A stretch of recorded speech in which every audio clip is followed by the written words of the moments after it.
Ignite, we're going to go with session 4 first. So if you want to have your materials up, I will have the slideshow up that you can see. And then we will go to session 3. And the reason we're going to do it this way is because session 4 is really about defining your value. Is what makes you different or better than any other agent, or why should they work with you? And being new is not a negative. You're hungry, you're learning based, and you have an entire team across the world to help you. No one at KW that I've ever called has ever not helped me.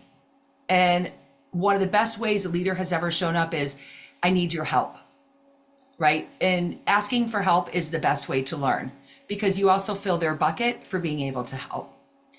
So where's the material? Did not get an email. The material is in kwconnect.com. And I do think I downloaded the manuals, so the student manual. So let me just see if I can drop it in this link as well. Student, okay, here it is. I got it, Kim. Okay, thank you. I just dropped it in here too. It might take a long time to update, but all of your course materials for any Keller Williams class, oh, you made it easier, are in kwconnect.com, which is an amazing resource where all of Keller materials are laid. So the first thing we're going to talk about is TCPA. TCPA is something, if you've come from another industry, especially mortgage, I saw someone in there in mortgage, is a real thing. Is you can't call people that you don't want to call or that don't want to be contacted. Is you really need permission. And I always think about things that all the text messages I get every day as an agent about health insurance, right? Those are unsolicited. So please don't call people you're not supposed to. A lot of notices, fair housing, obviously very important. It's why we're here. Is our number one issue with the Code of Ethics with NAR is to protect the public, right? Our job is a fiduciary to our public and to our customer base. Copyright, okay. So the course overview is, are you the real estate expert? Why choose you? The goal always in real estate is to become the name that you stay top of mind when someone has a question about buying, selling, or investing in real estate. Is why should they call you? And it's also embracing the job. If you've come from a structured position, real estate might feel a little loosey-goosey, right? It becomes flexible. People aren't really holding you accountable unless you ask for it. You're not told what to do every day. And this is really embracing your role and being a market expert. And the most important is, why choose you? So today's agenda we're going to go through, and it's about what matters to buyers and sellers. It's your value proposition. What do buyers and sellers want today? I love using real life examples. I teach a lot of business planning clinic around the country, and real life examples of what service means to us today versus what service meant to me as an agent 20 years ago. It's changed so vastly, a lot of it because of technology. And for those of you that are new to real estate, just think about your personal experiences that you've received about what great service is. Defining your value proposition, why you, and then daily success systems. It's what's going to cause you to do the right activities every day for you to get the results that you're seeking. Some of you want to just make, $20,000 extra a year to help offset some expenses or maybe pay down some debt. Others are going to use this as their way to get out of their corporate job. One of my girlfriends just resigned from her executive job after 37 years today. She's getting into real estate. So there might be more people like you that maybe have retirement or another opportunity as your second half of life is encountered to do what it is you want. And real estate is a great avenue for that. So we're talking about the value proposition, and it's a unique, memorable statement that expresses the value of working with you. It's often known as your elevator speech. Why should someone choose you? So, Eddie, you have any ideas? And feel free to come off mute. We like people on mute. So if you do have to take a break or there's some noise, it doesn't disturb the other students. But why did you get into real estate? Because oftentimes that's what translates into your value proposition. Right? What caused you to take the test and go to the school and pass?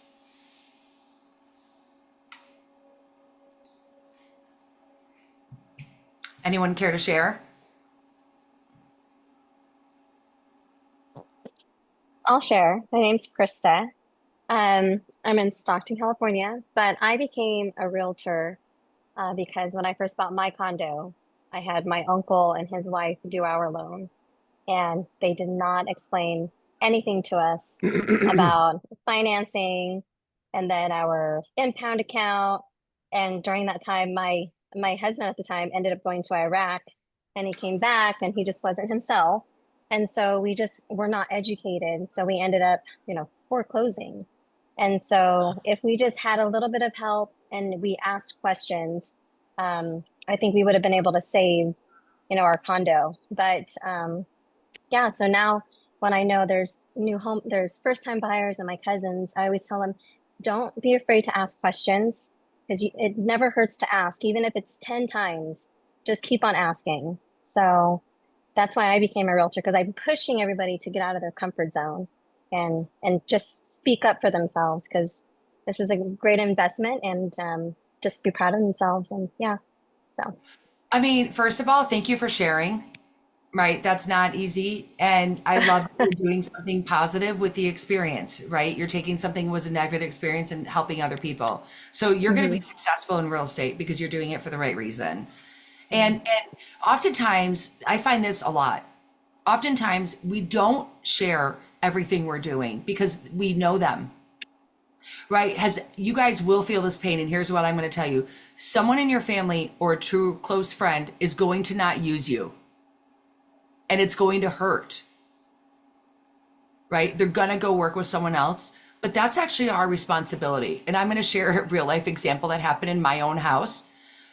On a Facebook page, someone was looking for an agent in a town adjacent to mine. I live right next door to it. My own husband, who's in real estate mortgage, put another agent's name down. I am married to him. I have always been a realtor since we've met. I've never not been a realtor in his world. And I was really angry at him. And I was like, what are you doing? And then I realized it was my fault because he didn't think of me first, right? I wasn't top of mind. So that wasn't actually his fault. That was my responsibility that I didn't explain to him what my value proposition is as an agent. And so I think it's taking ownership of how people view you because when we don't explain to people why they're getting this listing, we don't tell them what we're going to do with them and what we're going to do for them. And then when the next agent comes in, because perhaps it didn't sell, they're like, well, what did your other agent do? And they can't answer that question. Right? So every time you get someone close to you, that it's a friend or a family, it's a practice. It's a practice on your conversations. It's a practice on your marketing plan. It's a practice to execute. It's an at bat. So always look at it as a learning lesson. Frank, you had raised your hand. Did you I have a had a s- question? yeah, I had a similar experience with that. I had some friends who they were pregnant, they were expecting their next kid, and they were talking about purchasing a home. And they're like, "Hey, Frank, we have some questions." And so, I was new, I was enthusiastic, and I was really excited to do it. So I started showing them a couple listings on the MLS, and I was like, "Look, this is what we can do. I have these lenders." I started doing everything, started doing all the work without having them sign a contract. And then they told me like, "Okay, we're gonna take a break. We don't want to shop anything right now." And I was like, okay, don't worry, I'll keep you in mind. And I was just doing the follow-ups, doing everything that I was supposed to. And then later on Instagram, I saw them post like, oh, look, we just got a house. And I was devastated. I was really upset about that because I was like, I was doing all the work and, I was right there, I was present, but, they still ended up going with somebody else. Right. And that's going to happen to everyone, right? Like it does hurt. We are not divorced. We are still married because I had to take ownership of where I failed. So Frank, thank you for sharing that. It is. If we don't explain it, and sometimes I do get so enthusiastic, and then I have to take a step back, right? And say, you know what, let's reset. Let's go through the buyer presentation. Let's go through the seller presentation. It states what you're gonna do. Why are they gonna choose you? For you to earn your commission or earn your rate. Because if you can't sell yourself authentically, you have to be able to do that so you can protect and sell and help and protect them. It also holds you accountable to high standards. There is no one that loves standards. Mo Anderson loves standards the most. If you don't know who she is, she's amazing. She really is who built Keller Williams and the culture. I love a standard because standards make everything easier. So when you do everything the right way systematically and have the buyer rep conversation and have the conversation about your proposition, you won't misstep and then have to go back and restate it. Slowing down to speeding up is really based on experience where it's going to help you. Okay. Top agents can easily explain what services they'll provide to anyone who hires them. I agree. Gary Keller has been right on pretty much everything of what's happening in the industry and what's coming down the pike in the industry. And that's true. When people ask me, why would I choose you? And they say, like my chiropractor, I just secured as a client. And he said, well, what do you do for a living? I said, well, I'm in real estate and mortgage. Why? Do you have a real estate need? He's like, I'd love to be an investor. I said, oh my gosh, here's why you want to choose me. I have a network of 150,000 associates across the country. The best investments in real estate may not be here in our local market. But because of my network that's worldwide, but most importantly, US based, I have the insight and the team to search for the best investment deals across the entire country. I have a specialty. I know short sales. I know foreclosures. I know how to work with banks and private sellers to get the home that will fit your need, that will cash flow you. Are you also familiar with the DSCR loan product? And then I talked to them about why they want that loan product as an option as an investor. And it's whatever the reason like you may have purchased a home is typically what becomes the most authentic to you. So I think her name, Christy, explained why she cares so much is because she purchased a home and unfortunately ended up in a foreclosure.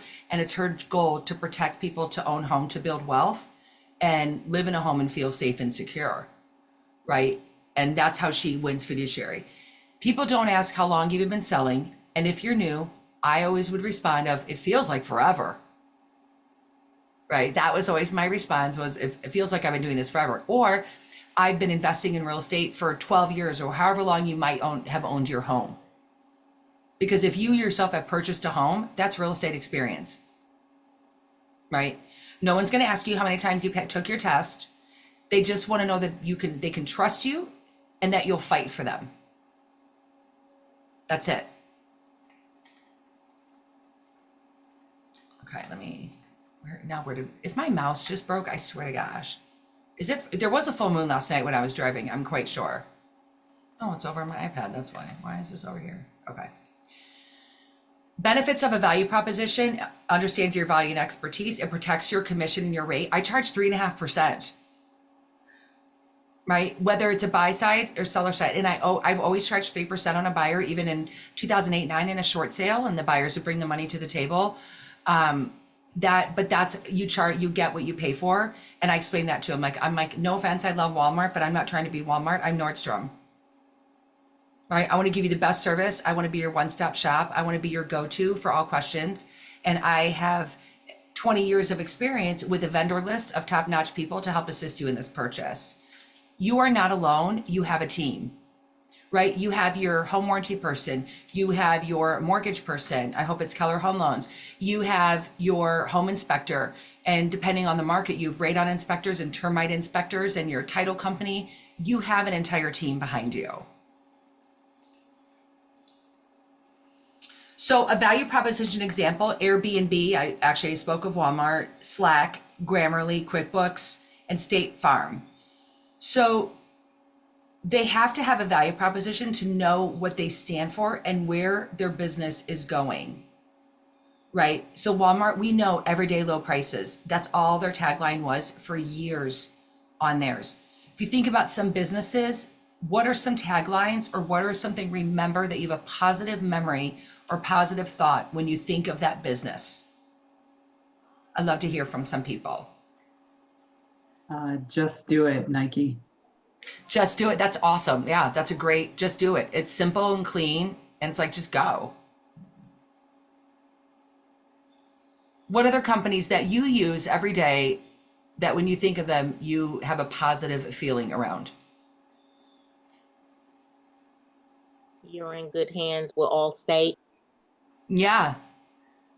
You're in good hands with Allstate. Do you use Allstate, Takesha? I've quoted them. They're a little too high for me, but Yeah. I still wanted to check them out. Well, did that cause you to check them out? It did. Yeah, don't try to get a new roof with Allstate. I'll tell you all about that. Okay. What else? Costco, What about Costco? the most affordable price at the best quality. Right, like they vetted it, right? You can trust them. They vetted their products, except for their meats, I've just read. But you vetted their products. They're actually one of those brilliant business models in the entire universe history of ever, right? They actually don't manufacture anything. All they do is market. But you trust that they vetted that what you're buying there, and you don't even know if it's a good deal. Let's be honest. You believe it's a good deal. Yeah, but I read it. What they do with their employees, they always try to get the best quality when they negotiate with the vendors to get at the lowest price. So they will price match whoever pays the lowest. That's right. And Mutual of Omaha, who bought Keller Mortgage a couple years ago, like they had Costco leads and they are strict on their standards. So I actually saw an inside route of how strict they are with their standards. If you've ever tried to place a product in Costco, you've been heavily vetted. That's the trusting that we know. I take like my CPA, my financial planner is only everyone I hire is always off a personal referral of someone I trust. And I want you to see yourself as that way is will everyone refer your name because you've given someone a good experience or because they trust you? Right? And why do they trust you? Okay. Any other examples? Olipop, What is it? the Olipop drink. I don't They're know.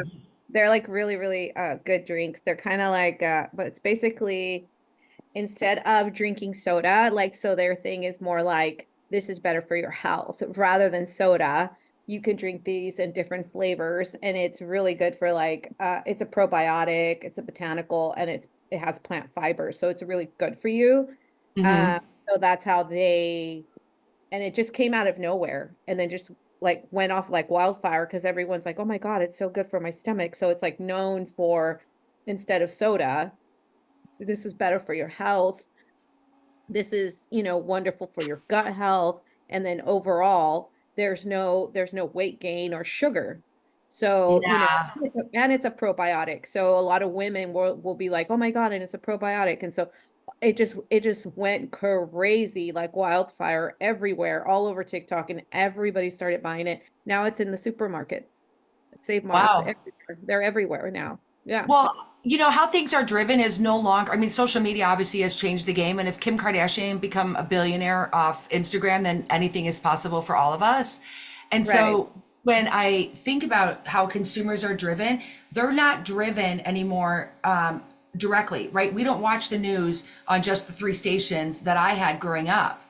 Everyone Right. gets their news from a different experience or different place. So the first thing consumers do now is they go online to look at you. Right. They go So online, they go on platforms. Yeah. yeah, your value proposition, whatever that is, should be translated onto your social profiles. Don't look at mine. I'm awful at it. I'm just too busy. So please don't use mine. But there was an agent I coached, Taylor Hunt. And if you don't follow her, you should follow her. And it's Taylor Hunt Home Group in Columbia, South Carolina. She was a brand new agent 4 years ago. She's going to make over $2 million this year in a market where the average sales price is 200,000. And she did it all on Instagram with never paying for a lead. And the way she did it is she rebuilt her brand. Her husband is military. She was relocated to that town. She didn't know anyone there and built this entire business on Instagram because she knows that's where the audience, her demographic is looking. She's 27 or 28 years old, right? So you also have to meet your audience where they are. So building a brand, how do you identify? Like, how do you identify yours or anybody for that matter? Like, is it say like, oh, I'm a runner because I've done marathons and then I put that in there. Yes. Yes. But I also have another business with lashes, spray tan, and makeup. So how do I, intertwine that, or do I intertwine it at all? I don't know. I think it would be best, like maybe if I do a hobby, like running, I don't know. You want to curate like an audience of people that you want to work with, Because in the beginning, you're hungry. Like I just drove an hour Okay. the other day to show a $200,000 house. I'm not gonna lie. Like, because that's my chiropractor. I tend to like work with my service people, like my Botox girl, my hair girl, like because they trust me, but I'm not the only realtor they work with, right? Right. And is you want to choose your audience and also think about what your geographic, and that's the next section is for me, if I were getting in the business today, I would curate who I want my audience to be. And it's generally people that are like you, right? And what's going to bond you like in a common community. And it often realtors get a great head start through church, through their groups in church, large group or small group, but it's people are going to find a common bond. And Okay. so it's not going to be one thing here or another, but it's always a great place to start as a practice. Oh, you think you found her? Yeah, that's our realtor mom coach. Yes, Sarita. Totally. And I love all the Instagram people because I'm so bad at it. I'm over 50, so give me a break. So it's, No, I try, but yeah, I fall victim to it where I'm just like doing stories and I'm doing my best to post. But when I do, I post a lot. And then I post it and then I put it through TikTok. And then from TikTok, I put on Instagram. But I started actually in Snapchat because I like the filters and it's fast.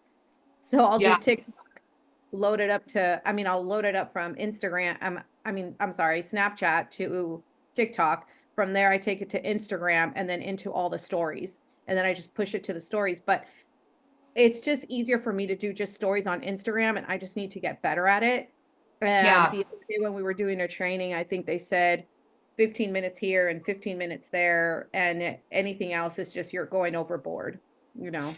Well, and I follow, she does a crazy amount, and we're gonna move on just from her specifically. Okay. But I like to do a third, and a third, because Okay. a third personal, like they have to know that you're in real estate every day.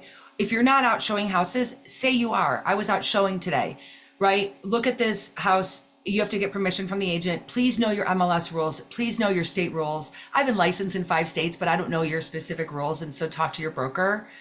That I want to say for sure. But there is something about they need to see that you're out doing the business, whether you're not, or just got finished with the CMA, who would like to know what their home is worth. And just keeping them engaged to remember you're a realtor, because people that don't know you when you get referrals are going to go there first. I referred an agent in Atlanta, and the first thing my girlfriend did is look up their socials. And she was selling a $2 million house. And she's like, oh, that guy's Facebook is gross. It showed like cufflinks and expensive cars. That's not for me, even though she's very wealthy. But she went to someone who looked like her. Right? So just be who you are and be who you are. That's just what I tell everybody. Like, you can't fake you. Okay? So connect to your value. KW and your market center value. I spoke of it earlier. It's your entire team. I think I have 2 great value propositions at the top of my head, always about Keller. Number 1, it's the world's largest real estate sales force under one brand, right? So we are connected. Not every company that's national uses the same technology, logs into the same portals. It doesn't happen that way. So to me, it's the world's largest sales force. Number 2, 1 in 4 homes is sold by a Keller Williams agent in the entire country. 1 in 4 homes is sold by a Keller Williams agent. That's an insane number. And when I joined, there was 6,000 people, right? There's over like 160,000. So the networking that's possible, and boy, Tiffany, I could sure talk about referrals, but the networking that's possible is insane. Your local market expert. One of my favorite scripts, I can't use that word. One of my favorite conversations that an agent taught me when I was going on a listing appointment in a market I didn't sell homes in, is they said to her, well, why should we choose you? We don't see that you sell a lot in this neighborhood, right? And that might happen to some of us from time to time. And she taught me, her response was, that's exactly why you need to hire me. Your buyer is not coming from within this neighborhood. Your buyer is coming from my national network of 150,000 agents around the country who are actively marketing your home. It was like, boom. That's exactly why you need to hire me, because the person that's buying this home is not coming in from this neighborhood. Right? So when there's a negative, it's always polarity. There's always a duality for you to find the positive of that's exactly why. And no one's going to work harder to get the home sold than you. This is your focus. You're hungry. I was thinking the other night when I was bartending and selling homes, and I was so scared to tell my bartending my clients, but they were my customers, they're my regulars. And I was so scared. And this guy's like, this is why you're going to sell my listing, because you talk to everybody and you're hungry. And I was the third agent on his home, and I sold that darn home. Right? So it's always could be a positive. The local market expert. You have to be an expert in your market. So someone mentioned Chick-fil-A, I see, for their customer service. If I had ordered those so good, those little breakfast things with the biscuit, if I asked for those and they didn't know what they were, and then I asked for a sweet tea if I was Southern, and they didn't know what that was, would I trust Chick-fil-A? No. If I go to Starbucks and order my coconut milk latte with 2 stevia, and they don't know what that is, would I trust that Starbucks? No.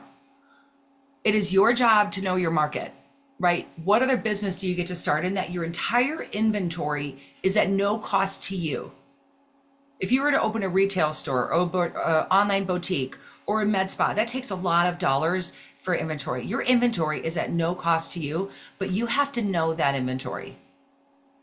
So I always recommend that people get their app, their KW app, and every morning I'm on it to see what's new on the market around my neighborhood. I live on a street with 44 houses. That's it.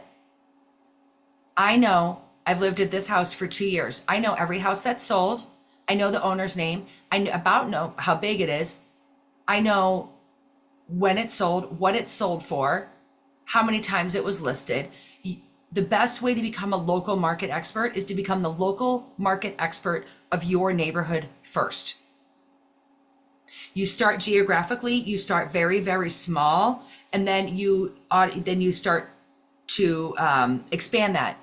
When you're driving around town, maybe it's another job or taking kids somewhere, pull over, pull out your app, and take a look at how much the homes are around you. Get to know the homes around you. I used to have to do it with map books. You all are not even that old, but we used to have map books, and I used to reroute. Every day I would go to the office and I would reroute how I would get there so I could learn the market. I've worked in markets I've never lived in and been a top salesperson. So I will never let you have an objection or an excuse, because I can overcome it. So don't try. I welcome the challenge. And is your job to know the market, because what is the first thing people say at a party? How's the market? Market. And I'm like, oh my gosh, it's amazing. I'm like, where do you? Interest rates. Yeah. Well, listen, hey, we're doing well. My mama sold houses at 18.5% interest rate and was still a top agent in 1978 and 79. And people still bought and sold homes, because what is the interest rate of renting, everybody? 100%. You're at 100% interest rate if you rent. So even buying home, people still buy and sell homes. The Thomas Guide. Yeah. I would, what were those? Yeah. Did I have to go buy it every year? Like the map store? There was really a map store. So when we're talking about how's the market is amazing. It's interesting. I would say, listen, the homes that are priced in my market between 300,000 and 500,000 are still at multiple offers. Where we're seeing a slowdown in market pricing is $1 million and over. And they're like, oh, then they think I'm smart. Right? But it really starts with me knowing my own neighborhood first. And then I start expanding outside the market. Like in my market centers, we do a market update every Tuesday, a live market update. And we talk about what's going on in our market. That's a value proposition that we provide to our agents. And so it's your responsibility to know. You can set up your MLS search to do your neighborhood. You can set up neighborhood pages in Command to look at your neighborhood. But I can't explain enough of understanding what has recently sold in the past year, what expired, what canceled. Remember, don't be the dumb person at Chick-fil-A. You have to be a knowledgeable realtor. Otherwise, we're just like everybody else. And a lot of people are getting out of the business. That's why I love that you're in the business, because let the ones that don't want to do this leave the business. Come on. Okay, I talked about that. Oh gosh, this does go real fast. This is amazing how succinct this is. So, what is something I would love to hear from some of you that I haven't heard from yet? And also, when you jump on, say your name and where you're from, because I love that we can connect people. You never know. Like Tiffany's dual license in 2 states. Palm Springs, I know, is a big vacation property area for a lot of LA people. God forbid the poor people in the fires in LA. So if you can help. I know animal shelters really need help too. I collect animals. I had 23 dogs at one point. I only have 9 right now. But help where you can. So if you have anything you can do tomorrow is wake up and know your market. Know your market, right? Know what's going on in your market, because there will be a time like, I just had a friend of mine who's with another company list the house across the street, but I called her to tell her like everything that's going on with my HOA. Because she's a friend. Because we're all colleagues, no matter what company we're with first. Who needs have better presence on social media? I know it's hard, but Command does it for you, by the way. It literally does it for you. You could sit home on a Sunday before your work week if you're working an additional position, and it will post, and you could time out the post. Like, it'll do it for you. And one of the best pieces of advice I got I was the team leader in Arvada, Colorado. I knew there was someone from the Springs on here. I was a team leader in Arvada, and one of my investors said to me, he was in the business for I think he's still in the business. He might be over 40 years now. My favorite phrase, anything works, nothing doesn't. I mean, Gary Keller criticized my newsletter. He did, like literally he's like, by the way, Karen, your newsletter sucked. And I go, oh my gosh, Gary, but you read it. Right? Anything works, nothing doesn't. If you're not top of mind, then they are going to move on to someone else. It's true. It happened a few months ago. I was like, first I was mortified, but I'm like, you read it. Right? Yeah, I just saw a friend unfortunately at a funeral yesterday, and I said, oh my gosh, I just got your newsletter. I haven't opened it, but she's an agent in Cincinnati, right? That I'm friends with. So it's really fun. And don't take yourself too seriously. If you don't have fun in this, it won't be fun. Look a fool, everybody. Look a fool. Because people want to see authentic, genuine people. Right? So be who you are and just post. There's literally a popular sound right now on TikTok about that. Like, do you feel stupid? Like, that's the audio on it, where like, do you feel stupid? I do, but who cares? Authenticity wins. And then I just stopped feeling stupid, and it went viral. Everybody's using it. Yeah, I already made. Yeah, is authenticity wins. Taylor does Instagrams that she's like literally putting on her whole face of makeup. Like she does, and I know there's that whole trend, and I don't need to talk about it, but she doesn't care. Like, you have to have humility, because if you're ego and you want to fake what you are, it will never translate. Is authenticity wins. Okay. So Ignite talks about what the purpose of real estate is. For buyers, define the goal, the right home at the right price in the right time with the least amount of problems. It will break, right? And something actually Gary taught me is I was running a program for him, and he said to me, and it was like the greatest gift of leadership, of empowerment. He said, when it breaks, and it will break, where will it break? Right? And I knew that I felt like I could make a mistake. So when you think about this, how would I self-rate myself on a scale of 1 to 10 on my buyer rep? How do I explain it? How do I rate myself on a scale of 1 to 10 in writing a purchase contract? Because I know it's probably no one on this call, but when you are holding an open house and you're like, someone is walking in, you're like, oh crap, please don't walk in. Please don't ask me questions. Like, let's remediate any of those fears to know what your product is. So it's like, do a self rate and rank on your buyer rep, do a self rate and rank on your buyer presentation, is why they're going to choose you. By the way, get all the stuff about you out of the front. Nobody cares. They care what you're going to do for them. When I have agents that are like, I'm not nailing my listing appointment, I'm like, great, let's go through your listing appointment. And I look at their listing appointment and it's all about them in the first 5 pages. People don't care. They care what you're going to do for them. You put your bio in the back. For sellers, their goal is to net the most amount of money in the shortest amount of time with the least number of problems. It's the same. Our job is to emotionally regulate the transaction and be disaster mitigation specialists. Disaster mitigation specialists, right? Is buying a home is a very, very stressful time. It's the most stressful time people will have in their life. And so it's my job to mitigate and also set expectations for what this roller coaster of purchasing a home or selling a home is going to look like. But not everybody's motivation is the same, and not everyone's motivation is your motivation. So removing your own bias of what's important to them. I bought a house in December of 22. I had an interest rate at 2 3/4. I have a 6.5% interest rate. But you know what, everybody? I wanted to move. I stayed in the same market, but I was losing my mind from COVID. I needed to spread out a little bit. I'm a realtor, and I didn't care about paying 6.5% because my need to get out of my townhouse was greater than what my interest rate was going to be. So what's important to you is not important to your consumer.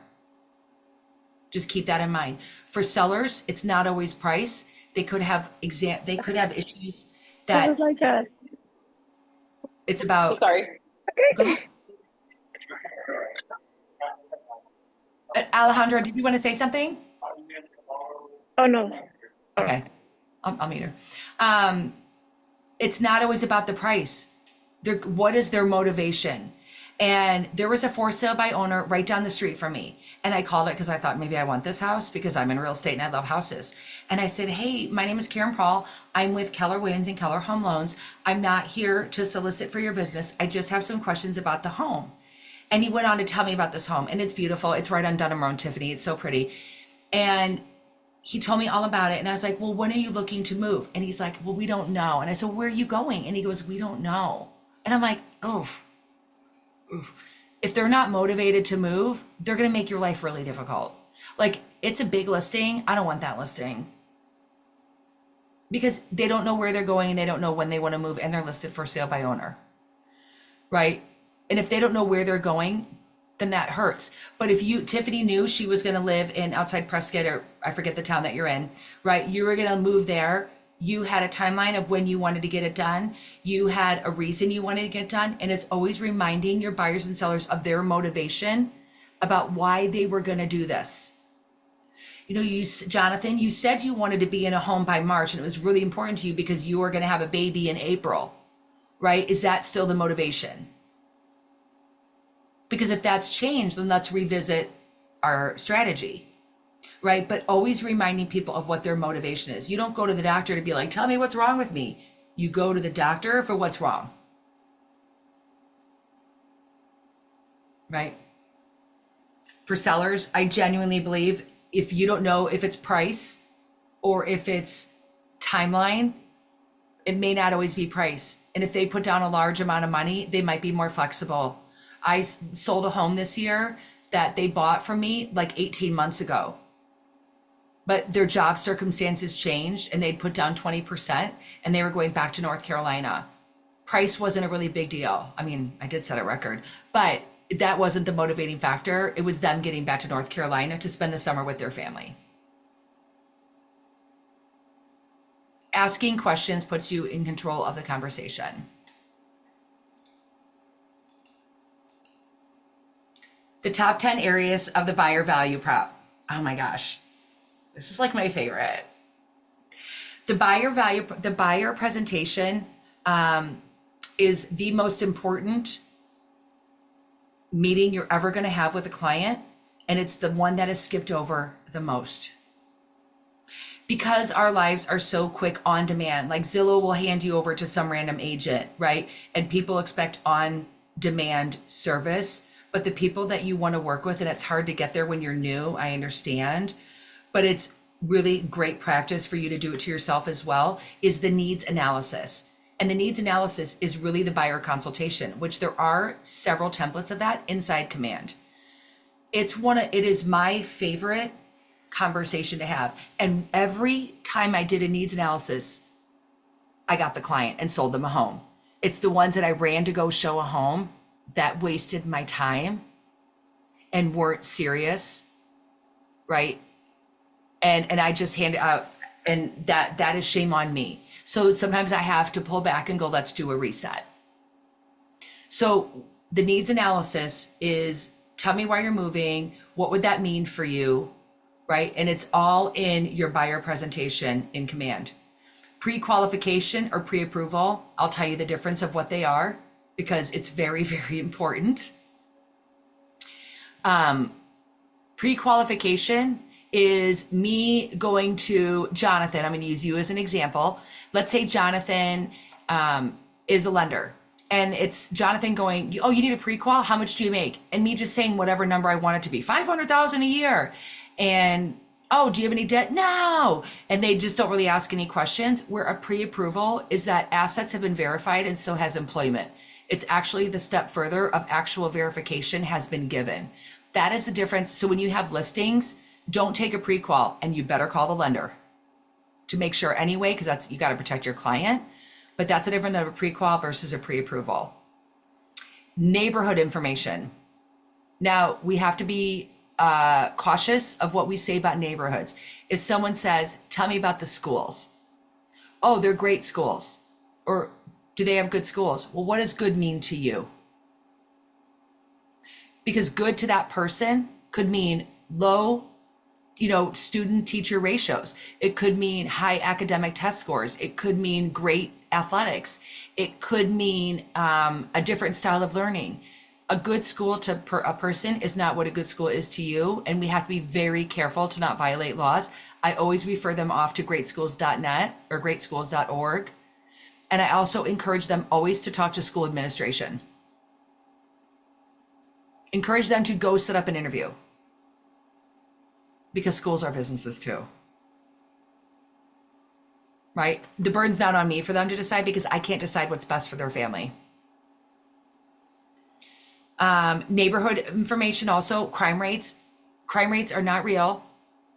Crime rates come from what I remember, come from where it was reported. So anywhere around a hospital location is going to have a higher crime rate. It might showcase that because that's where the report was taken. Right? High crime rate is subjective, right? Downtown Chicago has a different crime rate than the suburbs of Chicago, and different areas of Chicago have different crime rates. That's something I always encourage people to talk to the local police department or search online for stats. Like, I stay out of that conversation. It is not my job to give them a bias around that. More people use real estate agents now than they ever have. Okay, so it's not just the home search, it's sending them the home search that fits their needs. It's using the tools in Command and doing the MLS searches and doing the collections I'm obsessed with inside Command. You can't break Command, so please try it because you can't break it. It has so many tools in there, but they need you to provide a home search for them, and you want to make sure that they're coming back to your website. I use the KW website as a real estate agent.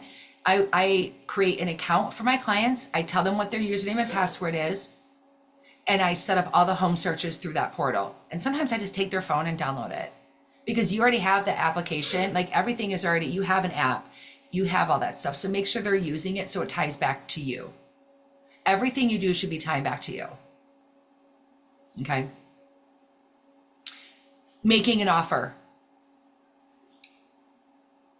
I know ChatGPT can do an amazing amount of things, and they can really, I use it for a lot, I'm not going to lie, but giving your buyers, especially a first-time buyer, I give them an example of what a contract looks like. I have a blank template contract that shows them, see this now because we're going into a market in your price range that we're going to have multiple offers. So I want you to review this now. And this is typically what a purchase contract looks like. There's nothing keeping you from giving them what that looks like. When I was really mean leader, I had every new agent rewrite the contract in their own words.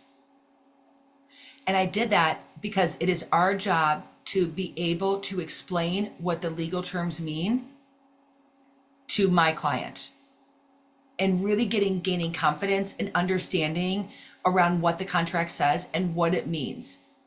And also like going through it with a friend or family or a loved one and saying, give me all the what if questions you have around this. Practicing with people that know you, like you, and trust you says a lot about you because they know you're taking it seriously. This serves a lot of purposes. They know you're working hard at it, and they also start to see you as the expert. So when you practice on people, it really does help them. I fake showed homes to be rookie of the year. Right? I took all my friends that were renters and I reverse engineered what their payment is and what they could afford. I went up a little bit in their rent, like 10%. And then I would quote preview homes, but I was really showing them and I didn't tell them that. And then I would like slowly drip it, and all my friends bought homes from me that way. For real. Because they didn't want to look at homes and they didn't want me to pressure them, and I didn't want to be that pressure relationship. So I'd be like, I have to go preview 3 homes. Do you want to come with me? I'm like, yeah. And then I would just show them the first one, and then I would just be like, oh my gosh. And the second, I wouldn't say much. And the second one, I would say, gosh, imagine like being able to paint the walls and not have to ask, like, how much are you paying in rent? And they would say at the time, like, oh, $1,200. And I was like, oh, wow, you could own this for like $1,400. But yeah, never mind. You're not ready. And then I would show them the third home, and then it was it. Totally hooked. Right? Because everyone likes to be like in the know, and people are obsessed with the real estate market. Negotiations. If you practice with this, I call my managing broker. I have a managing broker license. I own Keller Williams offices, and I call my managing broker on every transaction. They are a top agent's best asset. Their job is to keep us out of real estate. I am clever. I'm a hustler. Sherry, I'm a hustler. It's like persuasive. I get excited about it. But call your broker. That is what they're there for, is to protect you, and a disaster mitigation specialist. I call Carrie every single time I have a transaction. No one is too smart to not call their broker. Vendor coordination. I love a standard around vendor coordination. I love you to interview vendors. I explain to people like, this is what it takes to work with me. And they will either step up or step out. Is what's your expectation, and understanding their expectation. What is the best way we can create this relationship? When do you work? What are the hours? How much advance notice do you need? Like, think about what makes you crazy in customer service and fill those gaps, because if it makes you crazy, it probably makes someone in your sphere crazy. They want to work with people like you. Pre-closing preparation. I could talk about each of these all day. Closing. Go to a closing with an agent if you have not gone to one. Ask your title company to do a mock closing with you. We do not want to look a fool at our first closing. Right? We want to know what our role is, where we show up, what we should say, not say. Go create practice closings, because I have been licensed in 5 states and every state is different. I noticed there's a couple people here from Texas. I don't think it, yeah. Are we supposed to, I've got a closing next week. I mean, my seller is closing next week. I'm supposed to be there? Well, it depends. In some states, sellers pre-sign. Pre-sign. Okay, I better So- find out. You bet. Thank you for bringing that up. I really appreciate it. That's a great question. So should you be there? Yes. I mean, it depends. The reason why I'm in business with lenders that I was in, now it's my husband because I want to stay married to him, but is because the lenders that showed up to closing because they cared, right? And agents, you need to go to your closing. This is the biggest moment of your client's life. And I would joke at the end, and I'm like, okay, the fireworks are outside, because it's like so not exciting. Okay. But it's also a great way to capture a memory. And the reason why I love it is, one, you post on social, help these. Yeah, I thought it was a private matter, like all the finances were coming out, and I thought that that was something that you don't barge into somehow. I didn't realize it was a matter of support. Yeah. You're the driver of this whole transaction, right? The lender wouldn't have gotten Mhm. the deal if it wasn't for you. The home inspector wouldn't have gotten the deal if it wasn't for you. You are the economic center of the entire transaction. It's Okay. your responsibility. Okay. So, yeah, and so I would ask your team leader or managing broker, like, hey, listen, I have a closing next week. Can we make sure we're on the same page? You know, my first transaction, I like to be very independent, like I know what I'm doing. And I had a mentor, and I didn't know I had to have a termite inspection. This was in Ohio. I get to closing, and it's my friends, Annie and Teresa, who I sold Teresa I sold a house to, and then Annie I sold a house to. And Teresa was my very first closing.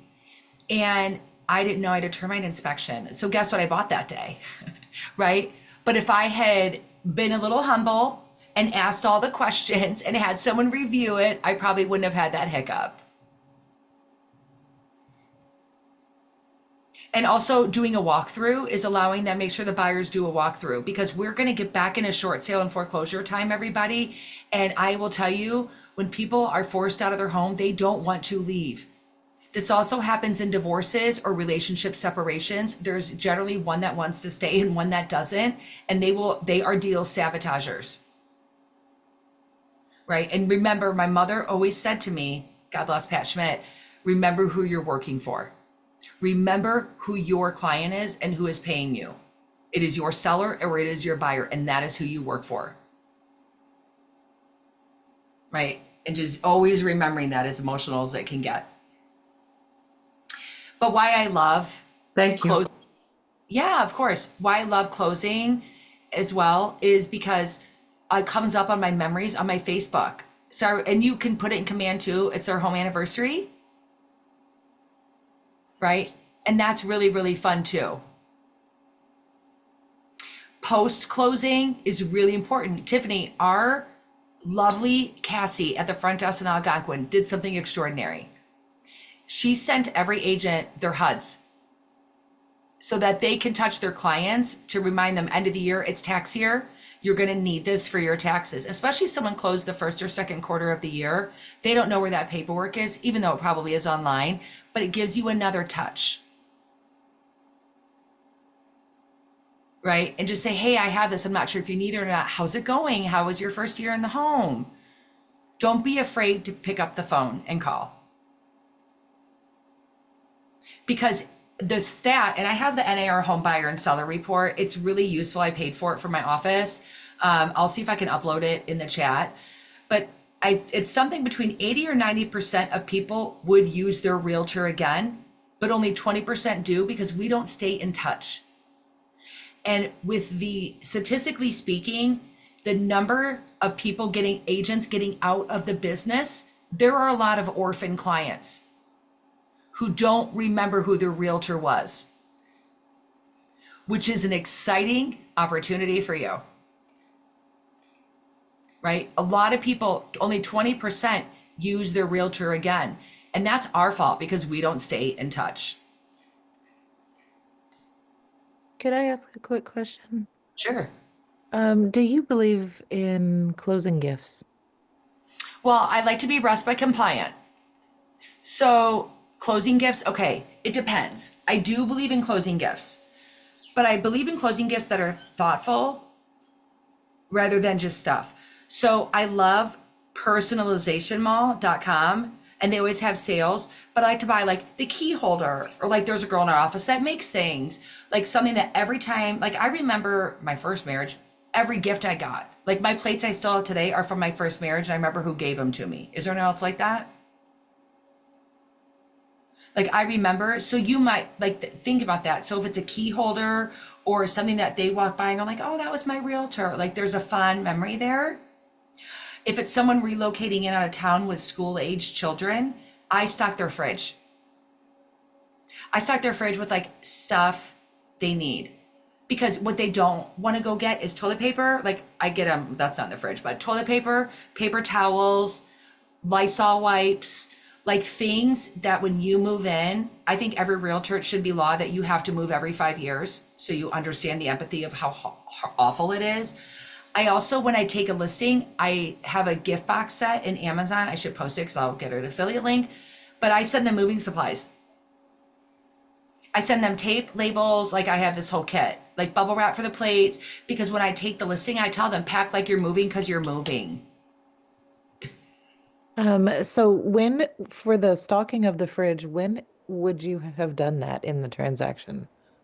I do it, well, usually because there's a walkthrough right before the closing. Mhm. And then you take that key to closing, and I'll ask them if I can keep the other key for a while. I'll ask the buyers at that point, right? Or I'll do it at the walkthrough and I'll call the agent and ask them. Okay. And they don't know about it until No. closing? Okay. That's a good idea. Yeah. It doesn't take much. I think if they're new in town, get a small gift card to a couple restaurants, right, is always a good idea. Something that Tommy Choi in Chicago does, and I think this is the most brilliant thing in the universe for someone who has a big sphere, is he pre-makes reservations at restaurants on New Year's Eve and Valentine's Day, especially Valentine's Day, because men, no offense, sometimes you don't plan ahead. And he gives them and he saves them for his sphere of his top like A, B, and C refers, that he is thinking of them. Like he's got his back. Because being a realtor is not about selling a home. It's about giving advice on if they want to remodel. Like it's about being a consultant for the rest of their life. It's not about selling a home. And I just love the thoughtful ways. And obviously technology, we have so many open groups that share this stuff. It can be really powerful, but it has to be something that is like you, right? So like it could be a runner club. If someone, you mentioned running, it could be here's a local running club I'd love to get you engaged with. Like I play tennis. I got my clients involved in my tennis league. You know, also could be like a membership there or something. I think be creative, but also be RESPA compliant.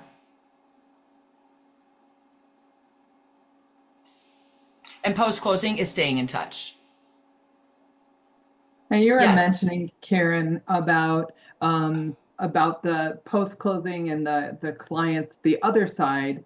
Is there a good way to stay in touch with the other side of the transaction? Because they often their real estate agent doesn't stay in touch with them. Is there a way for us to capture them as potential leads for future transactions? 100%, because check with your broker and your state laws, everybody. I am not the guru. That when they buy that home on a buyer rep, that buyer rep expired. Then. Right? And you can track in your MLS probably, like if that agent is still in the business. But I'll tell you, in the mortgage industry from 4 years ago, or 2019, there were 420,000 lenders in the country. And this year there's going to be 90,000. And real estate it's the same, right? So a lot of agents, and also the age of realtors, a lot of agents are aging out. I mean, it's just the life. Mm-hmm. Yes, ordering pizza is also like ordering pizza for them is like, you can do Uber Eats, you can do a group order now and like share it. Like, yeah, there's so many ways. Just think about how you take care of your kids or any friends or family. Just do the same thing for these people. Love on them. Like I'm picking up I just picked up a package that my client got from Christmas. She moved in June from her financial planner. So I think she should fire her financial planner. He should know that. But it's in my car to ship it down to her. Right.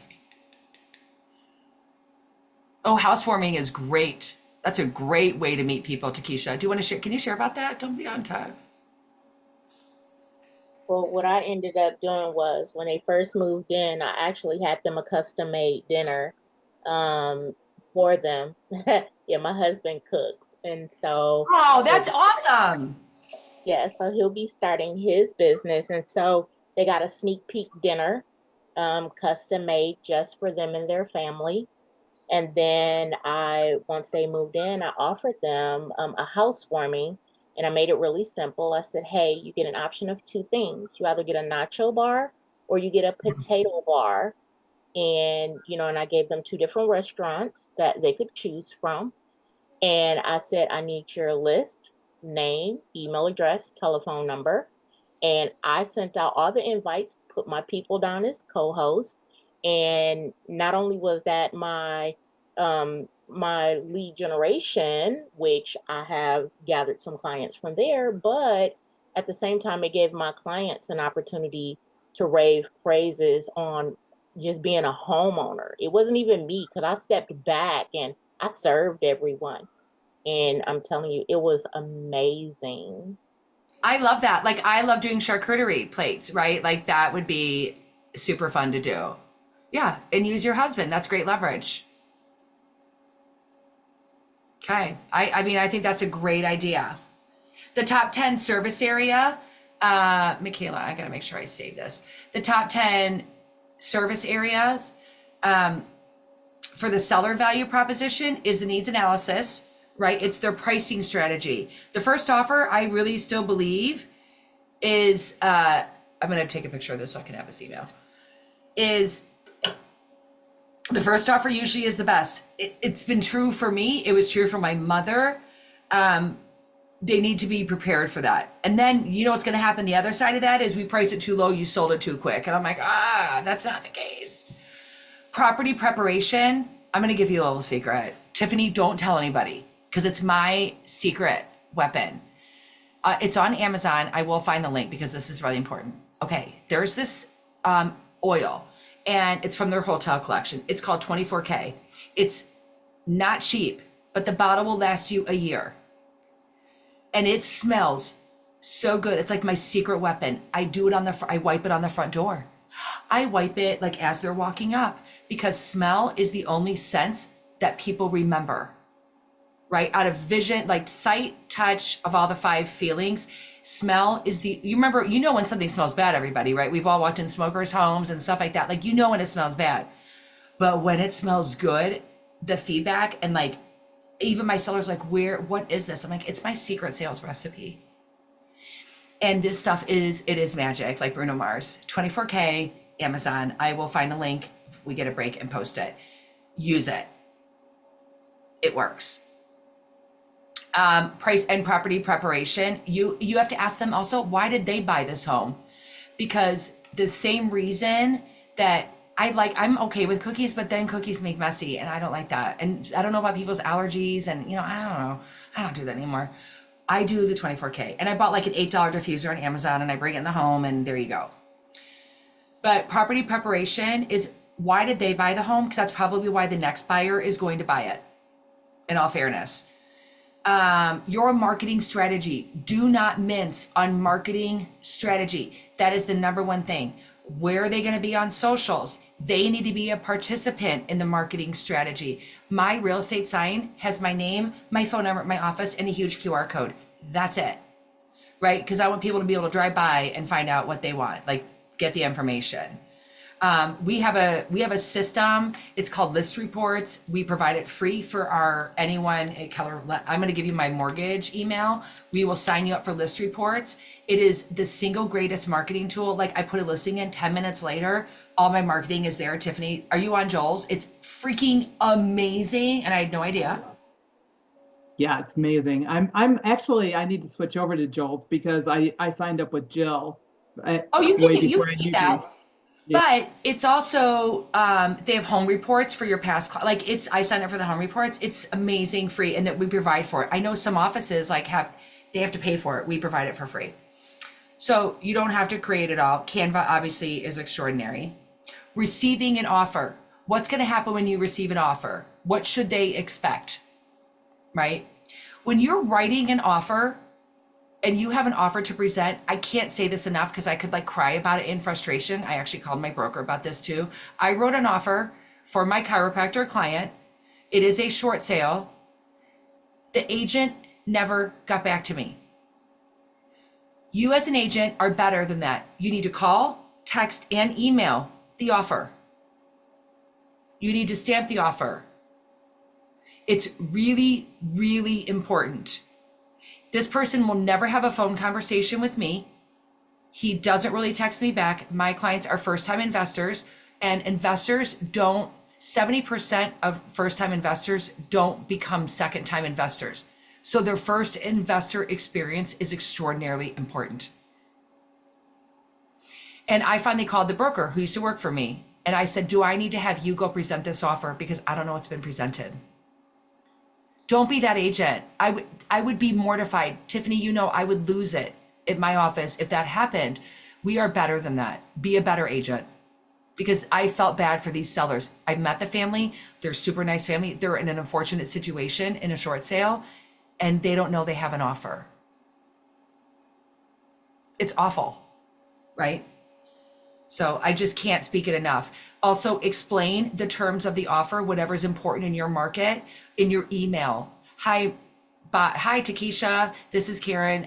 We're excited to present an offer for you at 123 Main Street. Here are the price and terms, that the important key dates. Write an email. Do it all the way. Make it so easy for the client and the agent that they really, really want to work with you.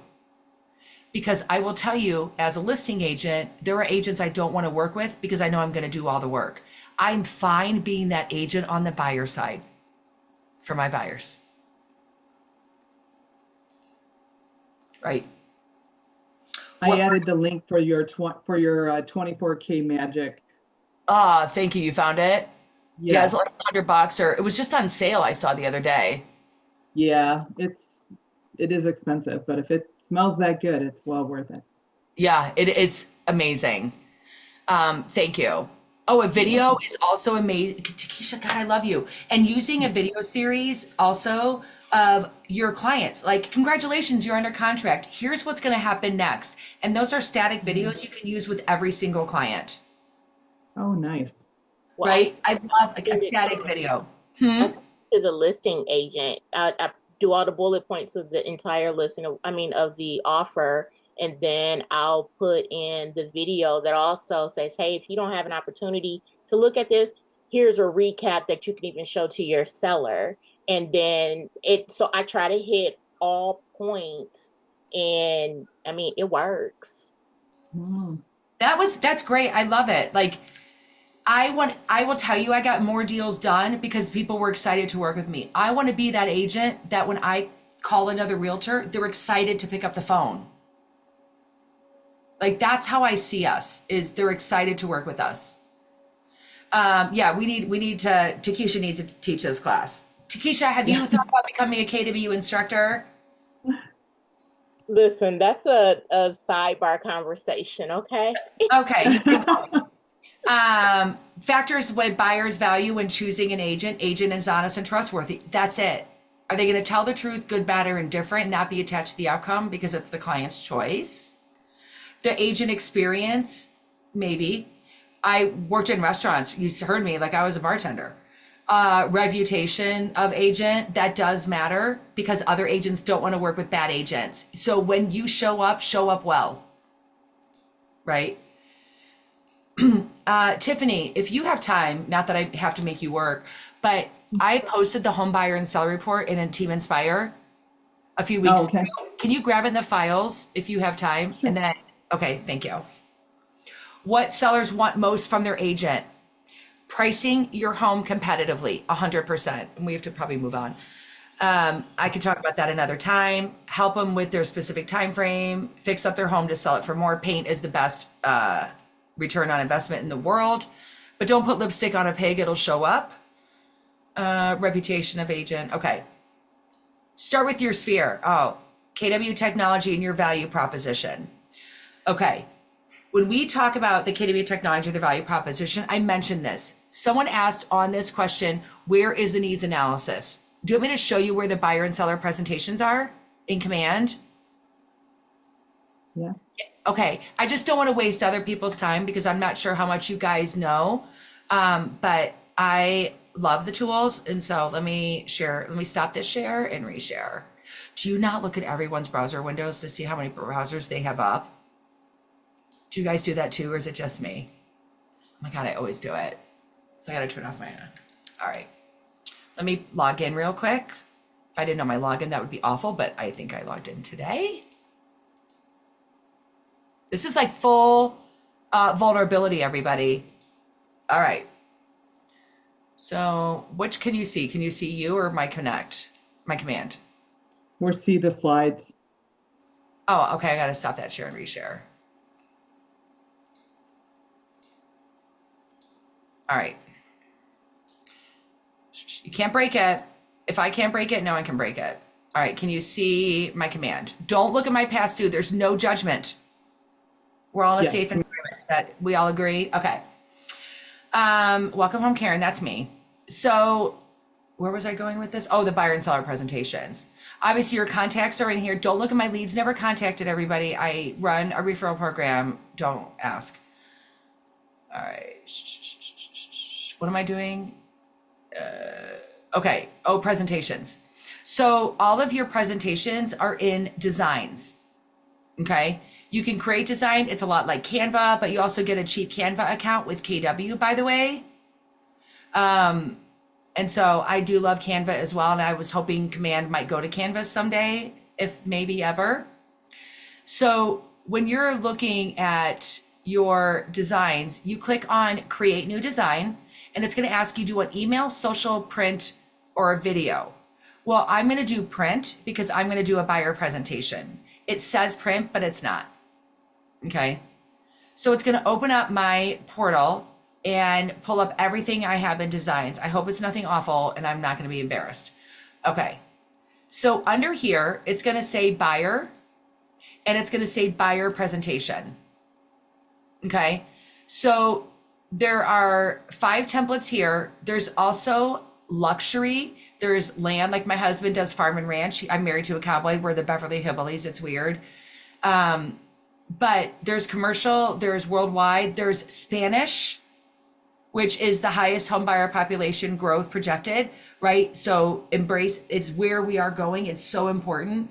As we know, that's where the power is in the Spanish speaking community. So you can have presentations, there's so much in there. But if you look at mine, if you look at my projects, let's see what I have in here. Okay, there's my listing, untitled, my guide. Okay, so your guide to homeownership. Let me see if I have updated one. Okay, Cunningham buyer. I wonder who this was. So this is my home buyer presentation, and I pulled this right off Command. And in here is a needs analysis. So I love this. I use the KW materials because I don't have time, nor is it necessary for me to recreate, like stop wasting time on it. Anything works. But it'll walk you through all the questions you need to ask. And if I can find an old document, but it's like the must, wants, and needs, they're all in here. You could also go to KW Connect, and it's gonna, I'm sure if I type in needs analysis, and let me type this up. Let me type this up. Let me just do needs analysis.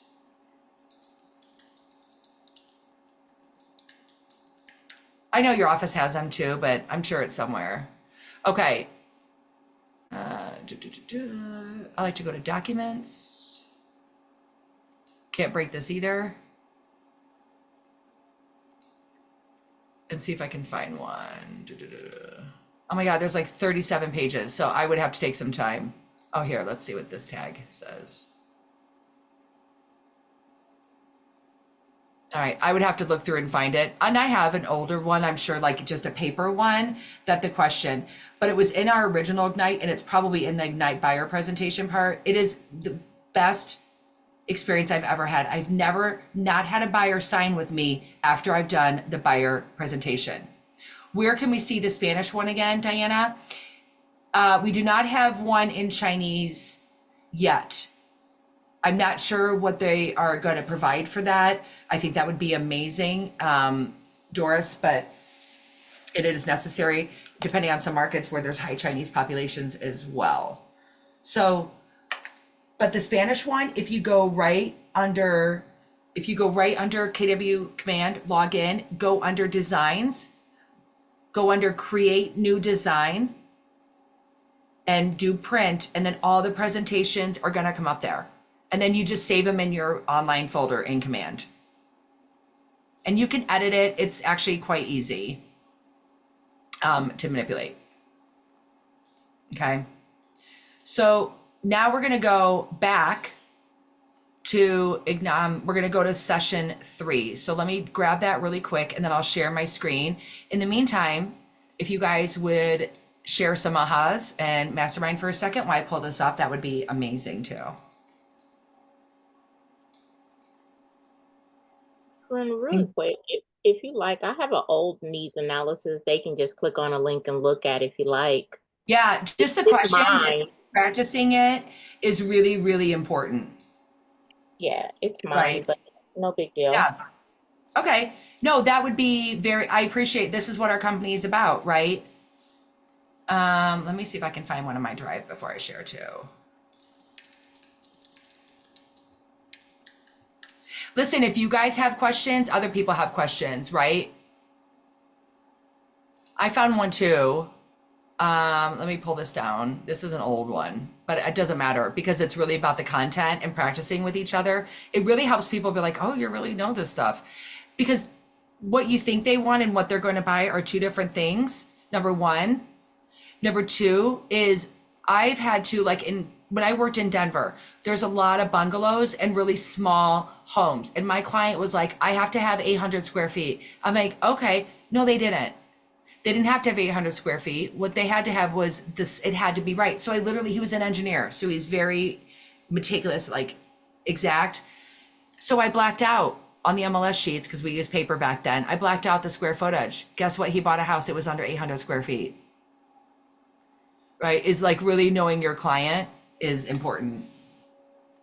Okay. I'm going to share my screen and hit this PowerPoint. And Karen, my apologies. I cannot locate those on our drive. Okay. I have one on my Seller. computer. So when we have a second, I will, I'll find it.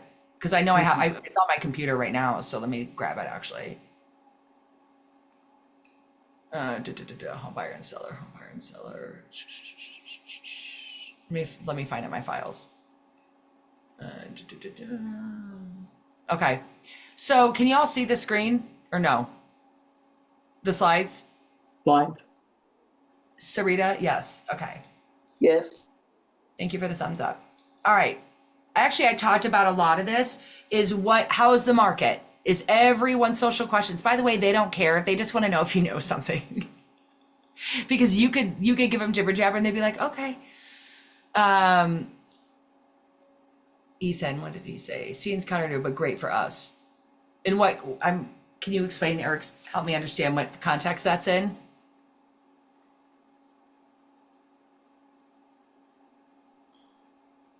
Hi there. I posted a little bit before that, just asking, could you revisit early on in your presentation, you had mentioned about how more clients now are wanting to use agents than ever before.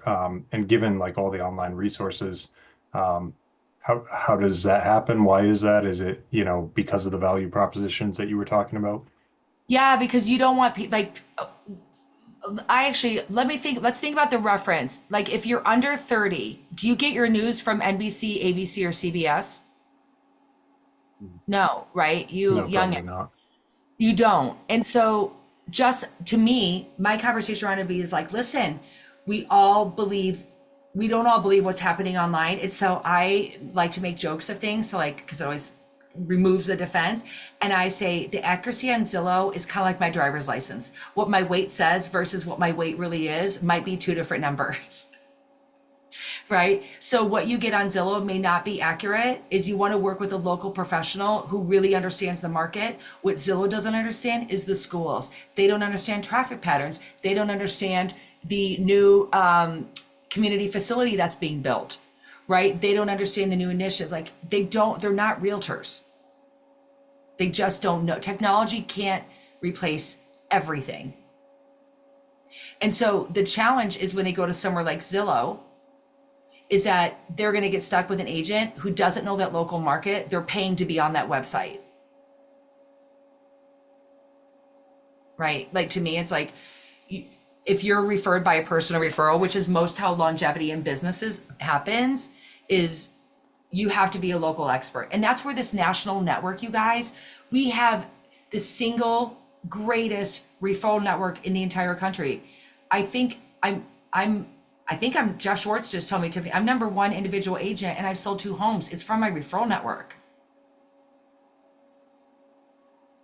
Right? It's from referrals like that. Real estate is global. You can sell it anywhere. And so I just want to make sure we're keeping our eyes up and open to what is out there in the industry. It's not about selling homes for me because that's up to my agents. It's about using my referral network to provide an additional income, right? So the three types of real estate markets is a buyer's market. Is if there's more than 7 months of inventory. A balanced market is 5 to 7 months of inventory. And I'm going to talk about sales absorption because I do think as an agent, as a professional, it's important. And a seller's market. A seller's market is when there is low inventory for a buyer. Every market is different and every price range is different. Okay. So the challenge that we've had in the last 5 years is that buyers think if a home's been on the market for 20 days that it's old and there's something wrong with it. Now, let me tell you, old realtors like me, 3 months, 90 days, we start to feel a little stale. Like that's the perception, how fast things are shifting and moving. But sales absorption rate, and when you talk to anyone in business that's in any sort of analytics or sales, and I said there was 2 major value propositions as a Keller. One is that I have the largest real estate sales force under one umbrella in the country. And number 2, our data is private. And that as a seller and a buyer, especially as a seller, why choose you? Because all of your data is private. A lot of these other companies are publicly owned and the new oil is data. And everything that has to do with your transaction, that's a very personal and there's a lot of information is protected because our information and data is private. That matters. What I didn't know is that my seller was a data analyst for Walgreens Corporation. That's why he chose us. Right? So understanding who your client is too, that would have helped if I would have looked on LinkedIn. So sales absorption means, and Pete and I preach a lot about this, is how many days, if no other homes came on the market tomorrow, how many days would it take for every home to sell? So it's how fast the absorption is happening if no other inventory was coming on the market. So if I'm a buyer at 500,000 and I could, let's say my 500,000 is my range, is how many 500,000s are there on the market if nothing else goes on the market? How many 500,000 buyers have to happen for there to be no more availability? That's what sales absorption is in human terms, like basic terms. So understanding your market and what you're up against, right, is the setting expectations around this. Don't sign a 30-day listing agreement, people. I sign a year, right? But you can also set expectations around that. And that becomes like an A/B testing to see what's working. My last client, I said she wanted her price. I wanted mine. I thought hers was too high. We sold it the first weekend. She was right. I had to acquiesce and kiss her feet. What?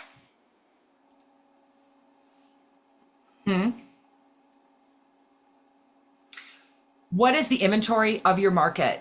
I can ask any top agent how many homes have sold in their market in the last year and they'll tell me. I can ask any top agent how many homes are on the sale today and they will know. That is your job to know. What is the average number of days a home stays on the market?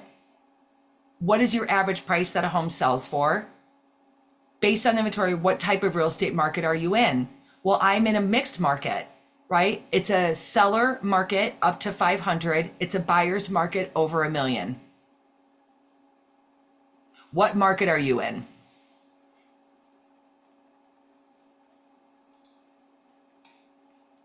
Okay.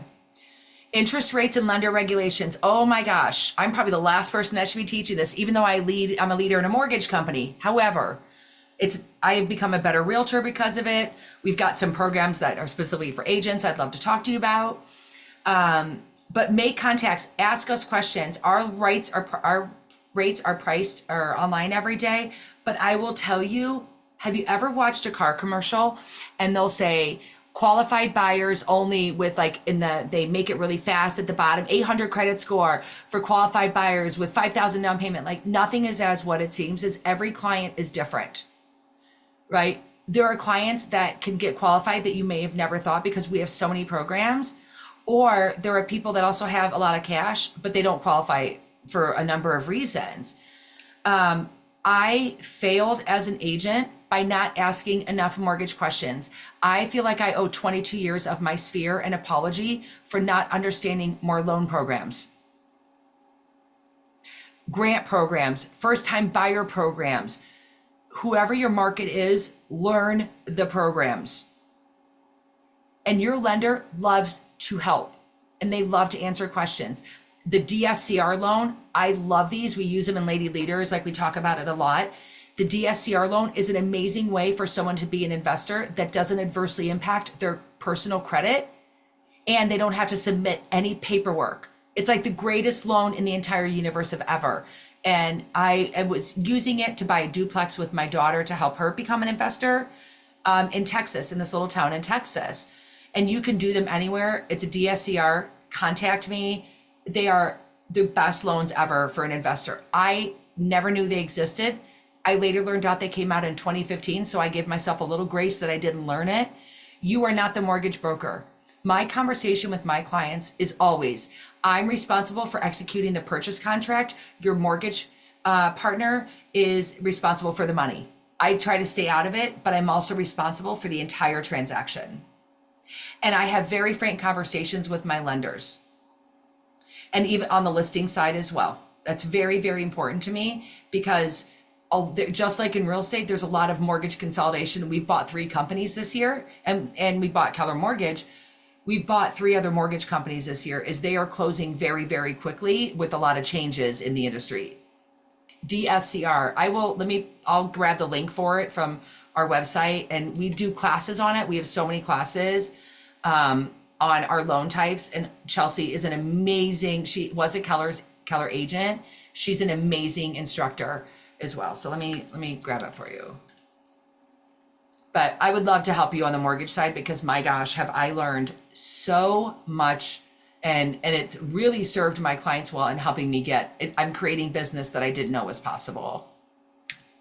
It's a debt service coverage ratio. The only thing that I have to prove is that the rent covers the mortgage payment. And you have to do it at 1-to-1 or 150% to 1. So if the mortgage payment's $2,000, it have to be $2,500. But we've got one that does $2,000 to $2,000. I didn't know they were out there. But this is you as agents, how you build wealth as well. Right? You're in real estate, you should own real estate. This is how you build it too, is through these types of loans. Okay. You're never going to know the interest rates. Just say, they're ranging in the 6s to 7s because they go up and down 83 times a day. I get an email every time. Economic factors are important. What industry supports your area, right? NorCal, I was the RD regional director for Keller out there. What is it? Technology, right? That supports most of the industry. In my market in Chicago, we have a lot of corporate headquarters, but also it's a transportation hub. Houston is probably oil and gas and technology, right? But each market supports something. Also understanding military bases as well. That's a big community. How many workers are entering, exiting the workforce? What's the growth rate of your community? That's all census data that you can have available. Has the government made any changes to rules and regulations that might affect the housing market? So we all need to say a prayer and fight as a local realtor that Fannie and Freddie do not go private.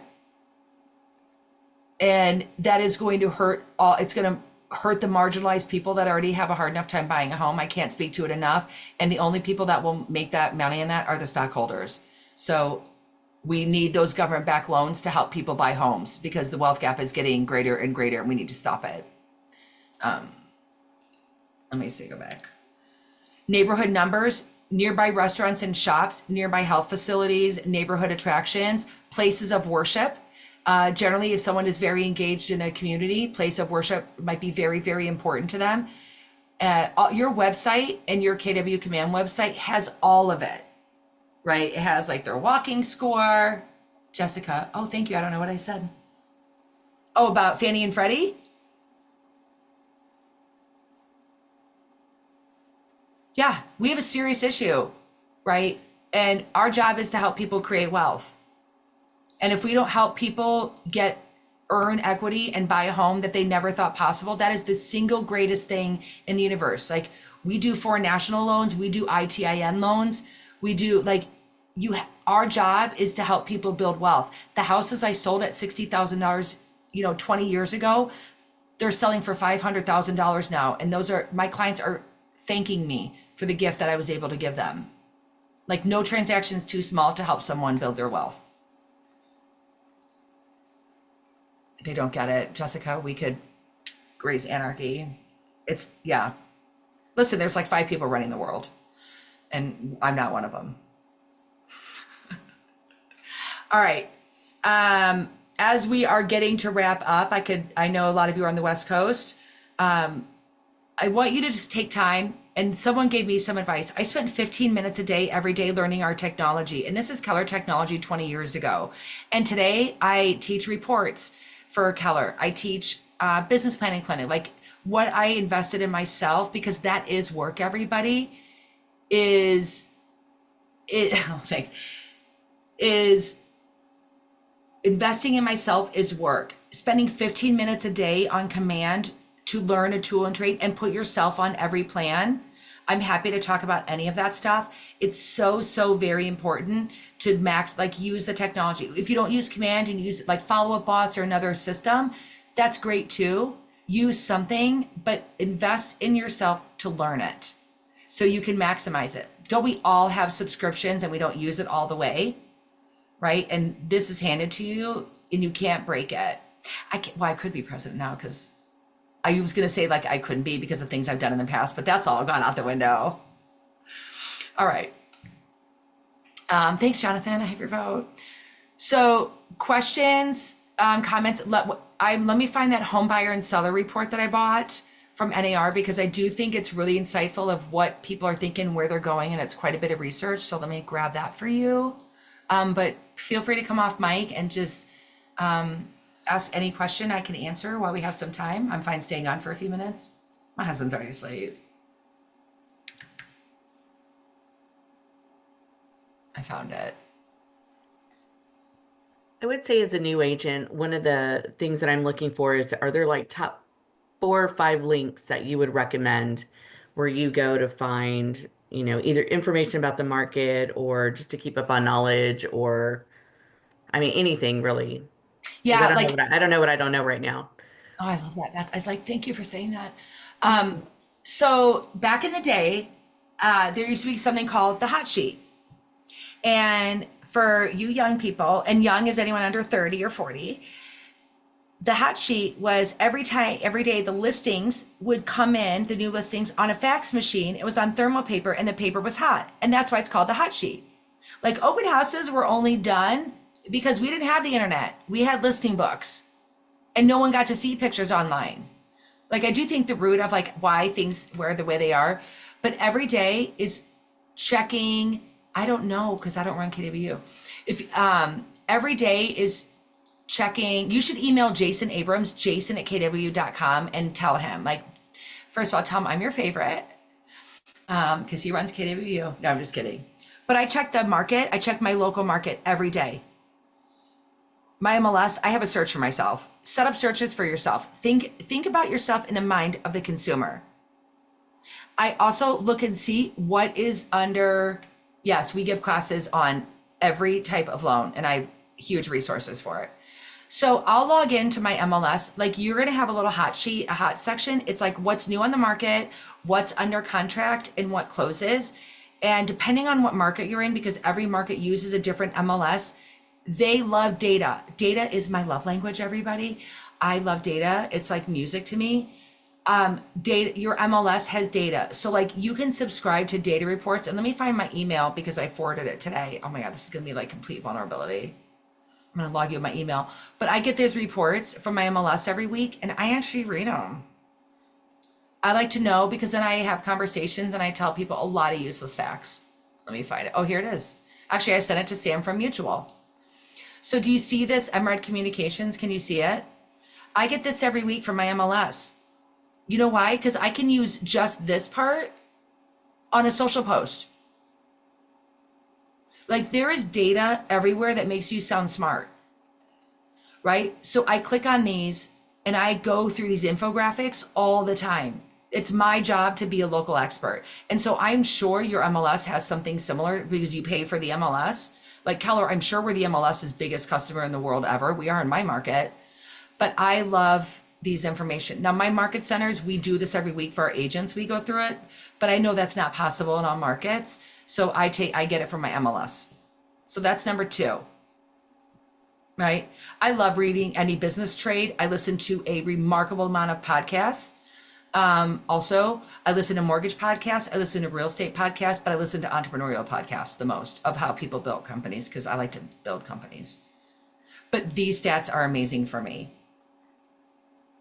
So that's something else I check. I also check social media. I check their social media.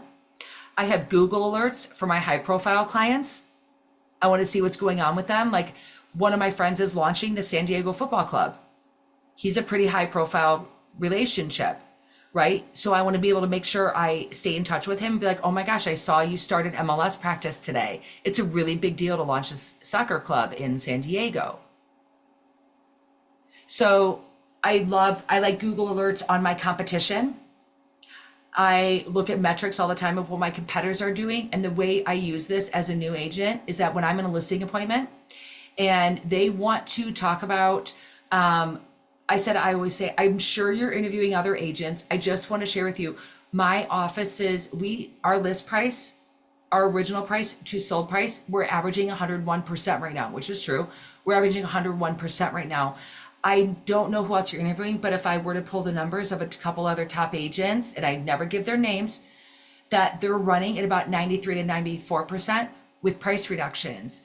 And I know in a $500,000 home, Mr. and Mrs. Seller, what do you think that 6% additional to your bottom line would net to?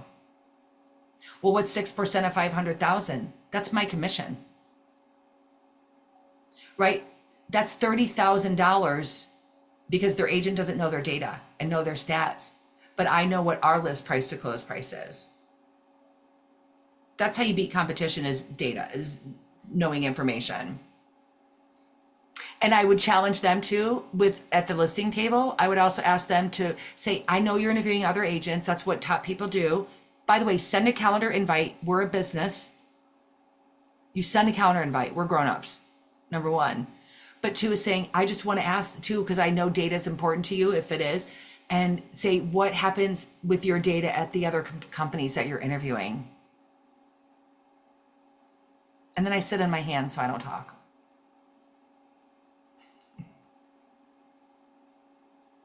Right, that can be important. You can open the NAR report. Oh, I got to make it. Why? What did it say? Someone want to tell me?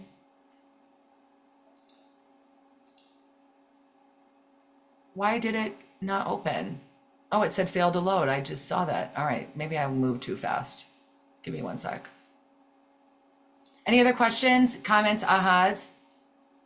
Yes, just one other question. For some reason or another, if one of us can't make it to class, I know the classes are being recorded. Do we get these emailed to us?